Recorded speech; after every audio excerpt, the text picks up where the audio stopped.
The first snowstorm of the year doesn't have much sting. Coming from a long summer and on the tail end of fall, the ground is still warm, and that first snowstorm is usually short lived. We expect it to melt in a week or less. There are usually a few nice days or weeks of fall still to come, so we just kind of shrug that first snowstorm off. Likewise, the last snowstorm of the year feels like getting bit by a toothless dog. By the time it hits, there is green grass already on the ground. No matter how much snow falls, there is an assurance that it will melt in short order and be used to provide moisture for the growing vegetation.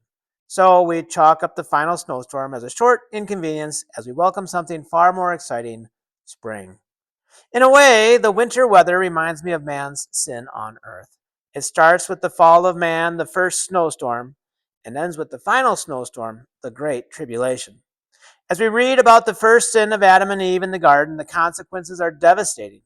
But that first sin is softened by the fact that it follows God's wonderful creation, and it is immediately followed by a promise of something good to come. But the next winter storm comes as Cain kills Abel. Winter is firmly established on this earth, cold and hard, as all of man, except Noah's family, is worthy of a worldwide flood. Even after that tremendous storm and fantastic salvation by God, there is a rebellion, the Tower of Babel, followed by more rebellion. As we go from the unfaithfulness of Israel wandering in the wilderness, to the unfaithfulness of Israel inhabiting their land, to the unfaithfulness of Israel crucifying their Messiah, all of this being set in the midst of an unfaithful world of Gentiles, it seems as though this frigid winter will never end. Even today, it seems to us that the snow of sin just keeps getting deeper and deeper as the world uses all of their new tools and gadgets to inspire and enact further rebellion against God. Swords and spears have been replaced by guns, missiles, and even drones. Alcohol has been joined by a myriad of natural and synthetic drugs. Every evil intention of man's heart can be searched, fulfilled, and shared in a matter of seconds by way of the internet. When we imagine the rebellion of the Great Tribulation and the devastating events promised immediately before Christ's return, we cannot help but shudder.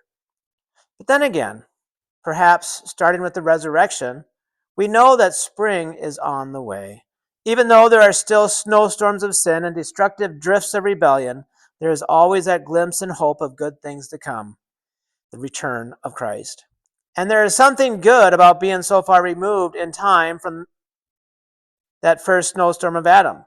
The further we are from that first winter storm means the closer we are to Christ's return. Even though the storms of sin appear worse today than ever before, our experience of salvation is real, and our proximity to Christ's return is closer than ever. The final snowstorm, as bad as it might appear, has no teeth. Jesus is coming soon, and sin will give way to the kingdom of God forever.